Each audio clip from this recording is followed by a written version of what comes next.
Ben, on a une usine de peinture, grand, qui s'appelle Jotun.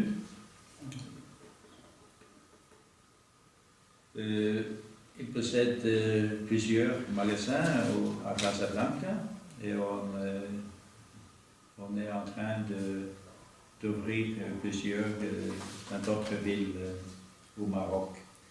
Et on a aussi une grande compagnie qui importe beaucoup de fruits et de légumes de Maroc. Pendant de décembre à mars, on importe chaque semaine plus de 100 tonnes Les agrumes. Non, c'est myrtille et framboise.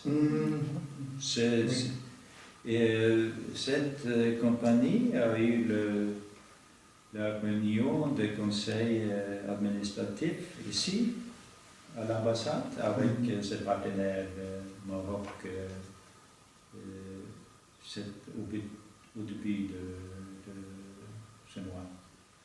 On a aussi un propriétaire de bateaux de pêche et une usine à Ceuta qui produit des équipements pour les chevaux. Et aussi des entreprises, deux entreprises qui importent saumon de Chine, Salomon et autres. Monsieur l'ambassadeur, quel rôle jouait le Norvège dans l'Union européenne? Oui, j'ai déjà parlé un peu de notre EEA, accord économique, comment on dit, passe économique de rôle de Europe. L'UE, c'est le plus grand marché pour nous. Et la coopération avec l'UE stimule la croissance économique et garantit les emplois en Norvège. Nous coopérons avec l'UE sur tout le plan de la vie économique et politique.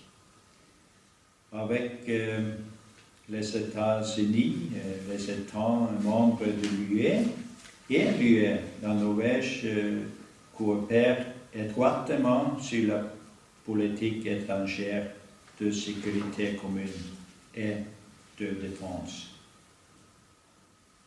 Ce sont nos principaux partenaires. Et il faut aussi dire que la Norvège a été membre de l'OTAN depuis le début de cette organisation et il y a beaucoup de pays européens qui sont membres de l'OTAN aussi.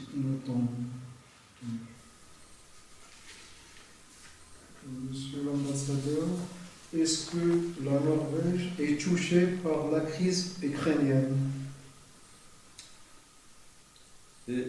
Oui, la Russie a violé le droit international en Ukraine et a incité les hostilités en Europe.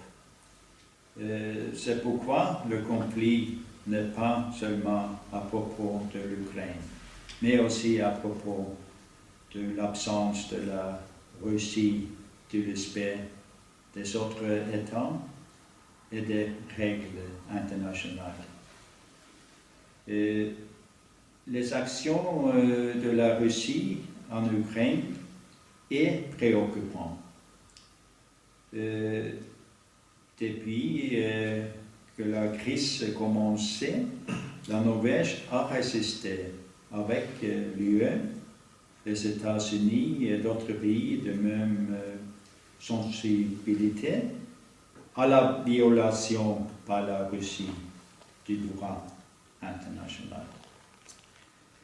Les mesures restrictives contre la Russie sont une réponse nécessaire. Je dois ajouter que la Norvège soutient l'Ukraine en ce qui concerne le budget et d'autres secteurs importants de l'Ukraine, en Ukraine. Question de gaz, il n'y a pas de problème. Le gaz? Le gaz, oui. Qui traverse. Non, nous Non. avons notre propre ligne de la mer du Nord à Allemagne. Le Baltique. Non, mais c'est Non, pas le Baltique. Non, c'est la Russie qui a des lignes. Mais pour nous, c'est les lignes comment on dit, de gaz. Gazoduc. Gazoduc de la mer du Nord en Allemagne, aux Pays-Bas, et puis on le vend en France et d'autres pays. Le prix, c'est une autre chose. Ah oui. C'est beau pour le Maroc, mais ce n'est pas beau pour nous. Mais ça, je crois que c'est aussi c'est bon pour l'économie globale que le prix de pétrole non, Baisse. parce que je crois que c'est bon pour l'économie globale et on peut exporter plus de notre produits. Monsieur l'ambassadeur, qu'est-ce que vous pensez du Daesh? Et quelle est la différence entre ces groupes extrémistes et la mafia? Et après vous, qui est derrière tout ça? Je ne veux pas comparer le Daesh avec la mafia. C'est deux sujets différents, il faut les traiter différemment. Mais la dévastation est empêchée par des groupes extrémistes tels que Daesh choque le monde entier. Et si les terroristes devraient prendre le contrôle à long terme sur de grandes surfaces, ça pourrait constituer une menace sans précédent et imprévisible pour beaucoup de pays, y compris la Norvège. La lutte contre Daesh nécessite l'utilisation d'un large éventail de mesures politiques, militaires, idéologiques et économiques. La Norvège contribue dans tous ce domaine. Et cela nous a donné une place importante à la table lorsque les États-Unis et les principaux pays du monde arabe, tels que le Maroc, en Europe et d'ailleurs, pour planifier la lutte contre Daesh et d'autres mouvements terroristes. Et on a aussi besoin de l'aide humanitaire dans les pays touchés par Daesh. Et la Norvège est l'un des principaux fournisseurs d'assistance humanitaire aux populations civiles en Irak, en Syrie et la région dans son ensemble. Monsieur l'ambassadeur, qu'est-ce que vous pensez de printemps arabe et quelles sont si avantage et en convient.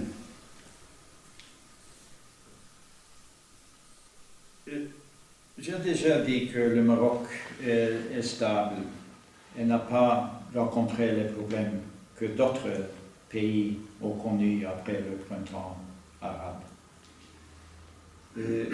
Grâce aux efforts assidus de Sa Majesté Mohammed VI en 2011, le Maroc a évité de tels conflits que d'autres pays de la région ont confrontés. J'ai une vie meilleure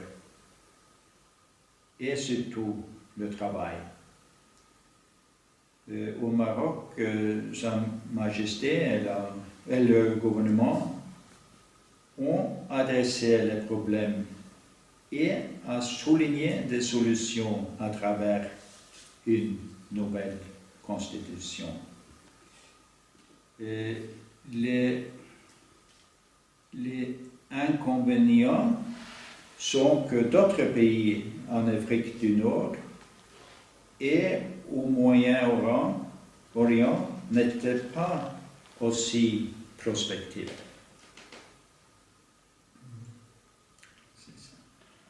Mais je peux aussi ajouter, quand on parle de Daesh, à long terme, les mouvements tels que Daesh ne peuvent être combattus avant qu'il y ait en place des gouvernements démocratiques et inclusifs qui peuvent donner l'espoir et l'opportunité pour les populations. Il doit y avoir de tolérance et de compréhension entre les groupes et les communautés religieuses. Monsieur l'ambassadeur, votre dernier mot. Oui, je suis très heureux d'être ici au Maroc. C'est un pays très généreux. Le peuple est généreux. J'ai travaillé un peu et je veux travailler plus. Et je veux travailler dans le but de renforcer davantage les relations bilatérales entre nos pays. Il y a beaucoup de potentiel. Et on a aussi une population marocaine en Norvège. 8 000, 10 000, on ne sait exactement le chiffre. Notre commissariat du plan, je pense qu'il y a 8 000, mais je crois que l'ambassade marocaine en Norvège pense qu'il y a plus. Merci beaucoup, Monsieur l'ambassadeur, pour le temps que vous nous avez accordé. Et à la prochaine avec la mémoire politique pour aborder d'autres sujets. Et merci beaucoup. Merci infiniment. Tu es gentil, tu te plaît, merci. Merci beaucoup, Monsieur l'ambassadeur. Merci pour venir me voir. À la prochaine. S'il veut oser. Sí, Inch'Allah.